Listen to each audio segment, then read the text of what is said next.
Assalamualaikum, anda sedang menonton Sekilas Fakta 21 September 2023 bersama saya Nosyah Mama Amin.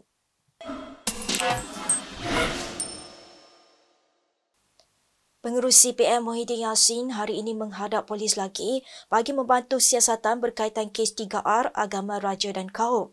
Media melaporkan beliau disiasat di Pejabat Lembaga Pembangunan Pelaburan Malaysia MIDA di Kuala Lumpur.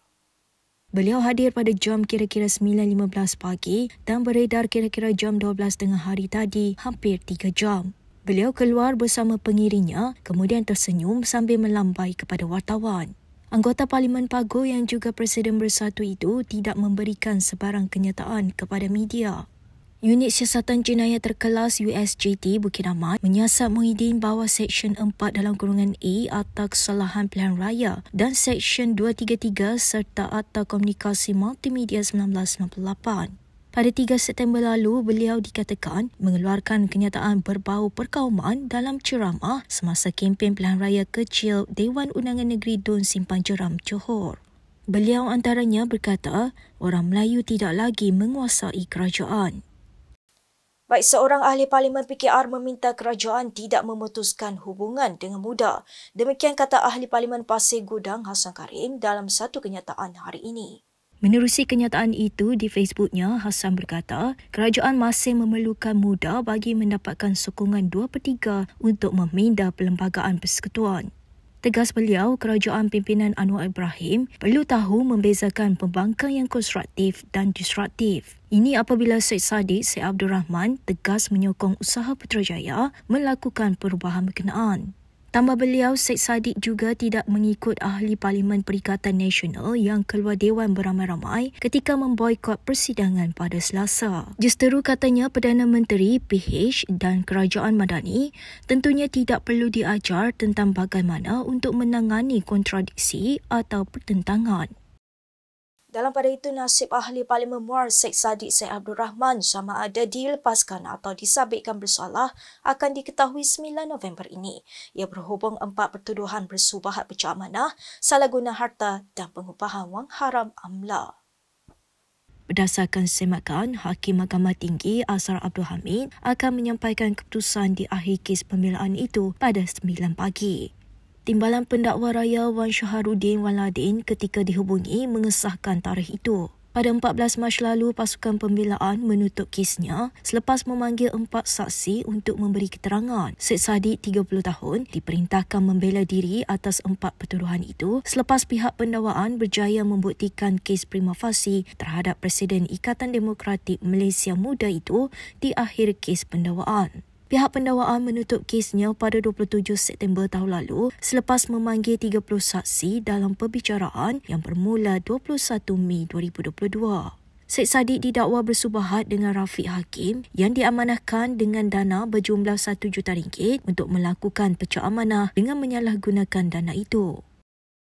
Kita sering mengalami masalah kekurangan nutrisi penting dalam badan. Chisure, minuman pertama produk buatan Malaysia yang bernutrisi lengkap dan berasaskan tumbuhan, meningkatkan sistem imunisasi dan meningkatkan daya serta kekuatan tubuh badan.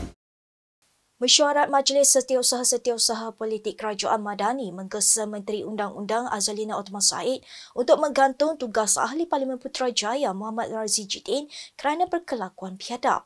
Pengerusinya Syamsul Iskandar Muhammad Hakim berkata, perkara tersebut diputuskan dalam mesyuarat yang diadakan pada Rabu. Katanya mesyuarat semalam berpendirian bahawa Muhammad Razi mesti dihukum atas kenyataan jahat yang dibuat terhadap Perdana Menteri Anwar Ibrahim semasa di Dewan Rakyat pada Selasa.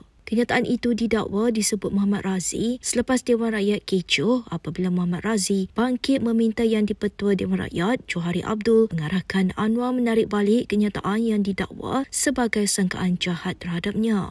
Mengulas lanjut, Syamsul Iskandar berkata, Ahmad Razi boleh membuat usul sekiranya tidak berpuas hati, namun arahan Yang di-Pertua Dewan Rakyat telah tidak dihiraukan sehinggakan mengganggu sesi penggulungan. Menurut Syamsul, tindakan biadab Muhammad Razi yang ditunjukkan kepada seluruh negara tidak wajar dibiar begitu sahaja. Berita seterusnya.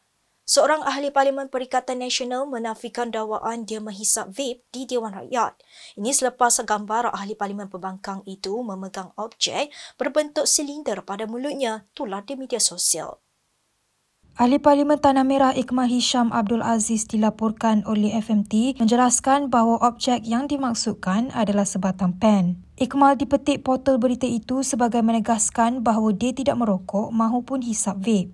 Imej itu diambil oleh Sadiq Ashraf, jurugambar kepada Perdana Menteri Anwar Ibrahim ketika Ahli Parlimen PN keluar dari Dewan Rakyat pada Selasa.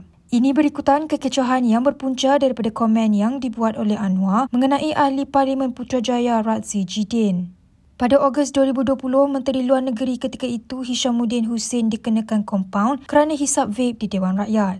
Hishamuddin turut memohon maaf selepas dibidas oleh netizen kerana hisap vape semasa sidang Parlimen ketika itu.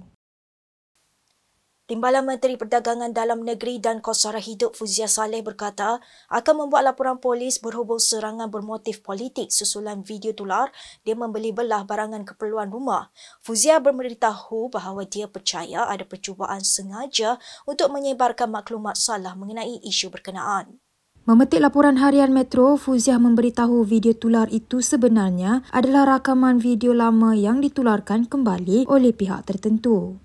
Menerusi rakaman video tular itu, kelihatan Fuziah melakukan tinjauan di sebuah pasar raya bagi memantau harga barang keperluan asas dan membeli beberapa barangan untuk membuat penilaian kos.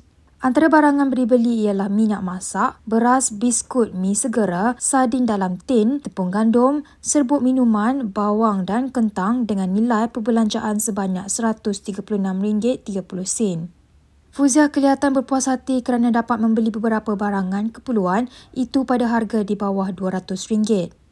Kenyataan Fuzia dalam video itu bagaimanapun mengundang reaksi negatif segelintir masyarakat. Menjelaskan perkara sebenar, Fuzia berkata video itu ketika beliau ke sebuah pasar raya di Langkawi, Kedah pada awal Julai lalu.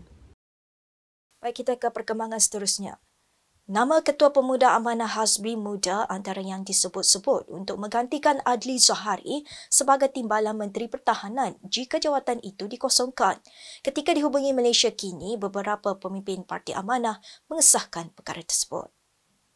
Hazbi antara nama yang disebut bakal menggantikan Adli yang dikatakan akan dinaikkan pangkat sebagai Menteri Perdagangan Dalam Negeri dan Kos Sara Hidup KPDN. Hazbi sendiri mengaku mendengar spekulasi itu tetapi bagaimanapun berkata ia bergantung kepada pertimbangan Perdana Menteri Anwar Ibrahim. Ahli Parlimen Pembangkang seharusnya mempersoalkan mengenai peruntukan mereka kepada Hamzah Zainuddin yang didakwa menolak sebarang rundingan berkaitan hal itu dengan Perdana Menteri Anwar Ibrahim. Dalam satu kenyataan, Ahli Majlis Kerja Tertinggi MKT UMNO, Muhammad Fuad Zarkashi berkata beliau kasihan dengan gelagat yang ditunjukkan oleh Ahli Parlimen PN itu di Dewan Rakyat pada Selasa. Ketika sidang Dewan Rakyat pada hari itu, Perdana Menteri mengingatkan pembangkang supaya tidak angkuh dan sombong untuk mendapatkan peruntukan daripada kerajaan dengan mengadakan rundingan terlebih dahulu. Berikut beberapa lagi ringkasan berita untuk hari ini.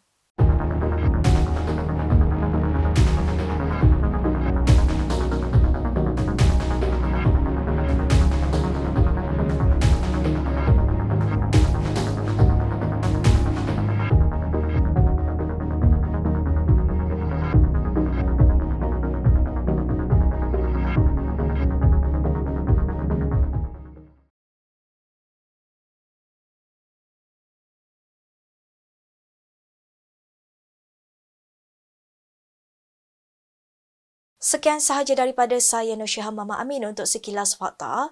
Untuk lebih banyak berita, anda boleh melayari kinitv.com. Anda juga boleh mengikuti kami di Instagram, Twitter, YouTube dan Facebook. Salam hormat dan jumpa lagi.